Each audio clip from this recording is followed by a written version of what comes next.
kílẹ̀ rí náà ni wípé àwọn kan ńlá gbọ́dọ̀ dáná bí òkú àwọn kan ní tó kú bá kú àgbọ́dọ̀ jẹun bẹ́ẹ̀ àwọn kan lẹ́ni ó bá dáná bí òkú wọn ní bídíà ni àwọn kan ní kó dà ẹ̀ṣẹ̀ ni èmi máa wá sọ fún wọn pé kì í ṣẹ̀ṣẹ̀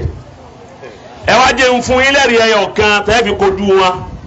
wípé ọ̀kan nù sàhábà nábì sàhábà yìí òun là ń pè ní Abu Dharr al-Ghifari Abu Dharr al-Ghifari àwọn àfa mẹni tí ń sọ yìí dáadáa wọ́n sì kàtàn rẹ̀ wọ́n kà ọ̀rọ̀ ẹ̀ Abu Dharr ní jọ́tà nábì jókòó ànábì wá sọ fáwọn sàhábà gbogbo ẹ̀yin sàhábà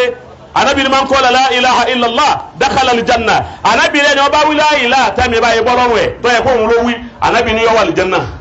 Abu Dharr wá ní ya Rasulallah gbogbo àwọn sàhábà wọn nìkan ló béèrè ó ní wà ń sàràkà wà ń zànà bọ́ bá ṣe sìnà kó àbọ̀jalè ànábì ni wà ń zàràkà wà ń zà ànábì ni bọ́ bá ṣe sìnà kó bá jalè ó tún tóbi pọ́ńsì ọlọ́run ọ̀gbọ́n tí mo wí lẹ́ẹ̀kan ni àní wà ń sàràkà wà ń sànà ẹni ó wí láyìí láyìí tó bá jẹ pé máa jalè àbí ń ṣe sìnà àbí ń mutí ń kọ́ ànábì ni wà ń sharibal khamra ọba àjẹni tí ń mutí tó bá yẹ rí wí tọ́lọ́run bá yẹ fún níyọ̀ǹda tó bá yẹ rí wí délẹ̀ owó ọlọ́run kọ́ kẹ́ ẹni ọtí òun kọ́ mọ́ òun ni ẹ máa wú ọlọ́run bẹ́ẹ̀ òun là á fi ń sọ ní bàbá wa àlùfáà ńlá fi ní bàbá rẹni tí ń mutí kì í má lọ kọ́ sí ẹ̀ bàbá rẹni tí ń ṣe sìnà tó wọ́n ní sìnà rẹ̀ pọ̀ má lọ kọ́ sí ẹ̀ bàbá rẹni tí ń jalè má lọ kọ́ sí ẹ̀ fún kálukú lẹ̀ pẹ̀lú ẹ̀ ó ti yé bá wọn ọlọ́run ò pé ó lè bọ́ bá kú ẹ kírun sí la ó ń sìnà tó bá kú ẹ kírun sí la ọ̀mùtí tó bá kú ẹ kírun sí la bọ́mùtí bá kú tó bá kírun sí la ó rojú ọ̀rẹ́ wájú ọlọ́run ọ̀mùtí ìwọ́kọ́ lọ tí tó mu ó ti yé àmọ́ ṣe ń kírun ṣe ń bá wa gbàwẹ̀ ṣe mùsùlùmí ni ṣe ń ṣe la ilaha illallah gbogbo yòókù ẹ̀ṣẹ̀ nìyẹn wọ́n bá wọ ọlọ́run àfẹ́ríjì bó sì wọ àbíyàjẹ́ Abu Dharr ọbẹ̀ anabi bẹ́ẹ̀ anabi ni wọ Abu Dharr wàhálà rẹ pọ̀ òun béèrè púpọ̀ alárọ́bìnrin ànfẹ́ Abi Dharr kódà bó bá jẹ́ pé ihò mú rẹ ló ku ọ̀nà tí ó bá wà lè jẹ́nà kọ́ má sọ ọ̀nà àmọ́ kọjá ihò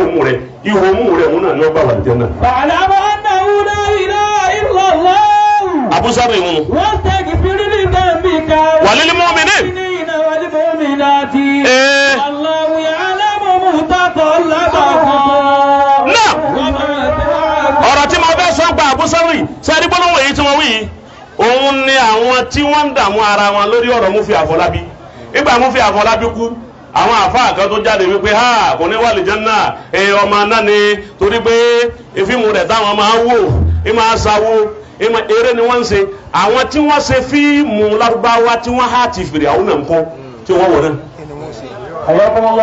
àwọn tí ń ṣe fíìmù Lárúbáwá tá há ti Kárúnà tí wọ́n há ti Nàmúrúsù tí wọ́n há ti Ìbílísù tí wọ́n há ti fèrè àwọn náà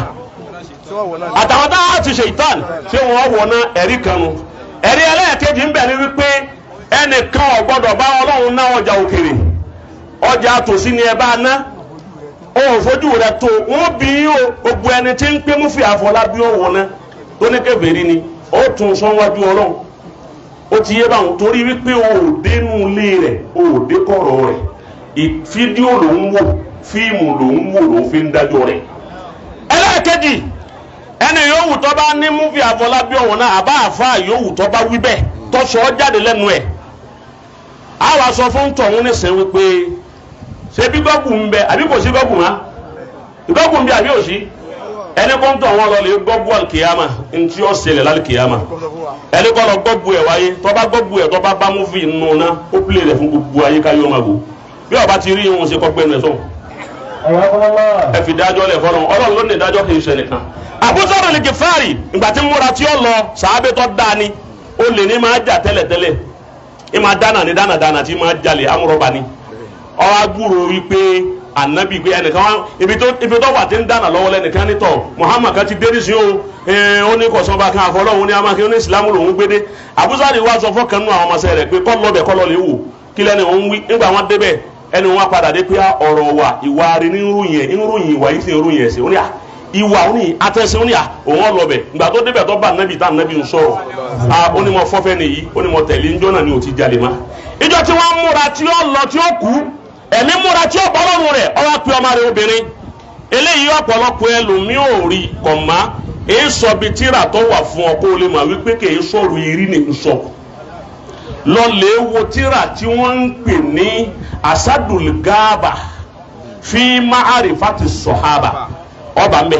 sílọ lè wo tírà tó ń pè ní al-isaba fi tamyiz sọ̀hábà bọ́ ọba dé méjèèjì wọn tó ọba bá ń bẹ̀ ó fi ṣe dédé ntí Atayeshe wí mọ́ káání kì í jẹ́ kí mo rọ́ lérí ìgbà tí múra tí ó lọ ọwọ́ pé ọmọdé obìnrin ó ní wọ́n ọmọdé nínú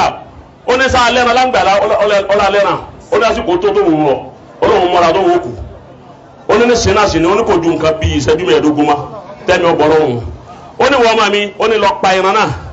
ọwọ́ apá ẹran náà ó ní lọ sèé ó ní sèé lọ́bẹ̀ kọ́ dáná sí i ó ní gbogbo ẹni ọba wá bí ṣètúrà mi tí wọ́n wá sinmi sọ fún wọn pé èmi sọ fún ọ wípé ẹnì kankan tó wá bí ṣètúrà mi kò gbọ́dọ̀ kú òun yà yín lọ léèrè àfi kọ́ jẹun abusar gefa kó èmi mọ sọ ọ bẹ́ẹ̀ wá já mi pẹ̀lú tó mọ̀ wíwọ̀n sàábé tó da tá nàbì fẹ́ràn dáadáa ni ọmọ rẹ wá dáná wọn lè dáná ìgbà tó mẹ́ẹ̀ wọlé bàbá ti kú ọmọ wa ké gbogbo àwọn sàhábà tí wọ́n wá ó ti yé báwọn Abdullahi ibn Mas'ud náà wá Abdullahi ibn Abbas náà wá gbogbo wọn wá bẹ́ẹ̀ wọn kálukú wọn ṣètúra rẹ̀ tán ọmọ wa nítọ̀ ẹ̀yin sàhábé ẹ̀mí lọ o bàbá mi sọ pé kí n dáná kalẹ̀ mọ́ ìdí dá ó sì lẹ́nìkan tó wá bí jìnnìṣà wọn ọ̀gbọ́dọ̀ lọ àbíkọ́ jẹun o àwọn sàábẹ́ ní sẹ́ni tó wí òun níbẹ̀ ni ọ̀yà bí sinmi akálùkù òjòkó ẹgbẹ́ ní jáde wọn kálùkù wá jòkó wọn jẹun ẹni ọjọ́ sẹ̀ mú ẹni ọjọ́ àmàlẹ́ ẹni ọjọ́ rẹ̀ sí wọn jẹ táwọn mú mi wọn lọ wọn ládàá tá a bá ń rí bẹ̀ kọ́ bá nígbà wọn ṣe bẹ́ẹ̀ fún sàábẹ́ èyí ṣe táwọn ó ṣe bá àwọn bàbá wa tẹ́lẹ̀ kó ní ọ̀wọ̀ súnà wọ́n lọ gẹ́ẹ̀tì súnà sàlámù alaykum wáàsí dúró mọ́ parí wáàsí ẹ kí bọ̀ sí ọlọ́run lẹ́ẹ̀kan náà alájí wa.